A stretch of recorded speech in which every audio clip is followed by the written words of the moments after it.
رسول اللہ صلی اللہ علیہ وسلم نے فرمایا، صحابہ 7 ہلاک کر دینے والی چیزوں سے بچنا، 7 تباہ کر دینے والے گناہوں سے بچنا، یہ گناہ تمہیں بھی تباہ کر دیں گے، تمہاری نسلوں کو بھی تباہ کر ڈالیں گے۔ صحابہ کرام نے دریافت کیا، پوچھا، اے اللہ کے نبی، آخر وہ کون سے گناہ ہیں، آخر وہ کون سی چیزیں ہیں جو انسان کو تباہ کر دیتی ہیں، ہلاک کر دیتی ہیں؟ اللہ کے رسول نے فرمایا، ان 7 گناہوں میں سے ایک بہت بڑا گناہ جسے گناہ کبیرہ کہا جاتا ہے، جسے گناہ عظیم کہا جاتا ہے، وہ گناہ ہے کسی مسلمان بھائی پر ظلم و جبر کے پہاڑ توڑ کر، ظلم و بربریت کے پہاڑ توڑ کر اسے ناحق قتل کر دینا۔ یہ بہت بڑا گناہ ہے۔ نماز کا نہ پڑھنا یہ بھی بہت بڑا گناہ ہے۔ سود کا بزنس کرنا، بہنوں کا حق مارنا، والدین کی نافرمانی کرنا، کسی کی جائیداد پر ناحق قبضہ کرنا، یہ بھی بہت بڑا گناہ ہے۔ سود کا کاروبار کرنا اور پانی کی جگہ شرابیں پینا، یہ بھی بہت بڑا گناہ ہے۔ شراب کا نام آیا، مجھے ایک سبق آموز مختصر سا واقعہ یاد آ گیا۔ اس واقعے نے لاکھوں نوجوانوں کی زندگی بدل ڈالی۔ ایک سود خور تھا، بہنوں کا حق مارنے والا، بیٹیوں کا حق کھانے والا، بہنوں کا حق ضبط کرنے والا، لوگوں کی زمینوں پر ناجائز قبضے کرنے والا سود خور۔ وہ سود خور بھی تھا اور شرابی بھی تھا۔ ایک دن شراب کے نشے میں دھت سیڑھی سے نیچے اتر رہا تھا۔ چلتے چلتے اس کا پاؤں سلپ ہوا، منہ کے بل سیڑھی پر گرا، گھسیٹتے گھسیٹتے زمین پر اس کا دم نکل گیا۔ گھسیٹتے گھسیٹتے زمین پر جاتے ہی اس کی روح نکل گئی۔ شرابی مر گیا۔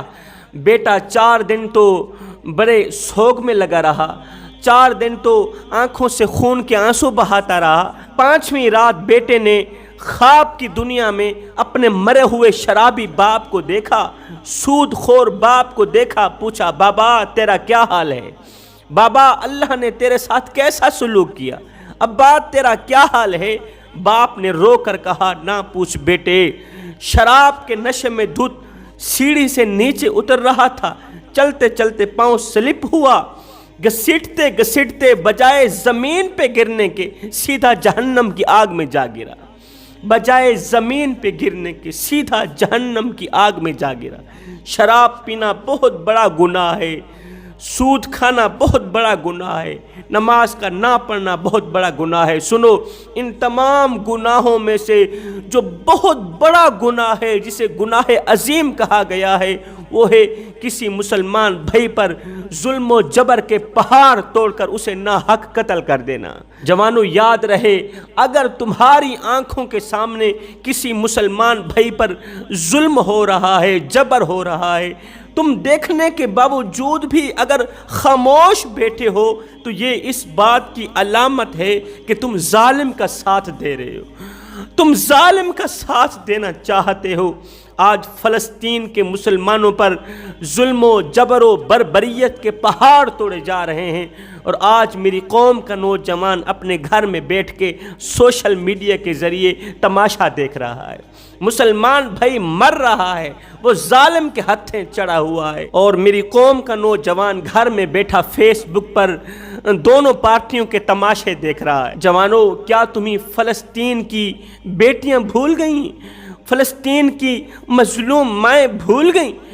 فلسطین کی وہ مظلوم مائیں بھول گئیں جو مائیں مسجد اقصی کے سامنے چیخو پکار کر کے فریاد کر رہی تھی، لوگو سیدنا علی المرتضیٰ شیر خدا کو جا کے خبر دو کہ ہماری بچیاں قید میں ہیں، جو رو رو کے فریادیں کر رہی تھی، کہہ رہی تھی، لوگو جاؤ حسین کے باب علی کو کہہ دو ہماری بچیاں قید میں ہیں، ہماری بچیوں پر ظلم و ستم کے پہاڑ توڑے جا رہے ہیں، ہماری بچیوں پر شراب انڈھیلی جا رہی ہے، ہماری بچیوں کی عزتیں نیلام ہو رہی ہیں۔ جوانوں، کیا تمہیں وہ بیٹیاں بھول گئیں جن کے سینے چاک کیے گئے، جن کے حمل ضائع کر دیے گئے، جن پر ظلم و ستم کے پہاڑ توڑے گئے، جن کے بچوں کو پیاسا مارا گیا، گلے گھونٹ گھونٹ کے جن کے بچوں کو مارا گیا، ترسا ترسا کے جن کے بچوں کو خاک میں ملایا گیا۔ بڑے ہی افسوس سے کہنا پڑ رہا ہے کہ آج اہل اسلام کی خاموشی اور ضمیر فروشی نے فلسطین کی مقدس سرزمین کو راکھ میں تبدیل کر دیا، مقدس سرزمین کو تباہ کر ڈالا۔ تمہاری خاموشی نے، تمہاری ضمیر فروشی نے آج مسجد اقصی ہماری زندگیوں کو رو رہی، ہماری جوانی کو رو رہی۔ ہم جیسے کمزور ایمان والوں کی کمزوری کی وجہ سے مسجد اقصی کو آزادی کی بہاریں نصیب نہیں ہوئی۔ تمہیں یاد ہے جب حضرت ابراہیم علیہ السلام کو آگ میں ڈالا گیا تو ایک پرندہ چون میں پانی لے کر آگ بجھانے کی کوشش میں لگ گیا۔ جب حضرت ابراہیم علیہ السلام کو آگ میں ڈالا جا رہا تھا نا، تو ایک پرندے نے اپنی چونچ میں پانی کا ایک قطرہ ڈالا تو آگ بجھانے کی کوشش میں لگ گیا۔ کسی نے پوچھا تمہارے اس ایک قطرے سے کیا آگ بجھ جائے گی؟ تو اس نے جواب دیتے ہوئے کہا آگ تو نہیں بجھے گی، لیکن قیامت کے دن آگ بجھانے والوں کے نام میں میرا نام شامل تو ہو جائے گا۔ قیامت کے دن آگ بجھانے والوں میں میرا نام تو شامل ہو جائے گا۔ ہم ایک لمحے کے لیے اپنے اندر اتریں، ہم ایک لمحے کے لیے اپنے باطن پہ اتریں اور سوچیں کہ ہم آگ بجھانے والوں کی صف میں کھڑے ہیں یا آگ لگانے والوں کی صف میں کھڑے ہیں۔ اگر ہم گھر میں یہ سب کچھ دیکھنے کے باوجود بھی خاموش بیٹھے ہیں تو اس کا مطلب ہے کہ ہم آگ لگانے والوں کی صف میں کھڑے ہیں۔ جس دور پہ نازاں تھی دنیا، ہم اب وہ زمانہ بھول گئے۔ اوروں کی کہانی یاد رہی، خود ہوش میں آنا بھول گئے۔ منہ دیکھ لیا آئینے میں پر داغ نہ دیکھے سینے میں، دل ایسا لگایا جینے میں کہ مرنے کو مسلمان بھول گئے۔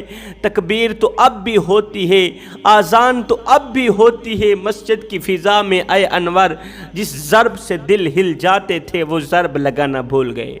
خدا را میرے بھائیوں، مظلوم بن کر مرنا، ظالم بن کر نہ مرنا، مظلوم بن کر مرنا، ظالم بن کر نہ مرنا۔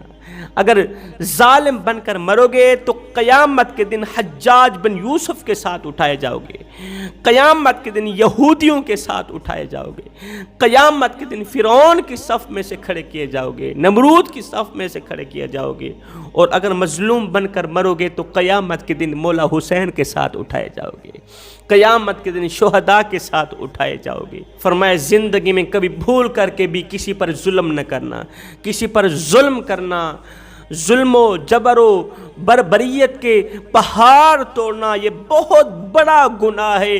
یہ تمہیں بھی تباہ و برباد کر ڈالے گا، تمہاری نسلوں کو بھی تباہ و برباد کر ڈالے گا، ہلاک کر دے گا۔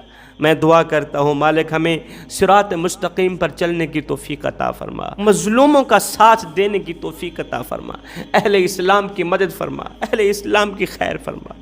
آمین ثم آمین وما علینا الا البلاغ المبین۔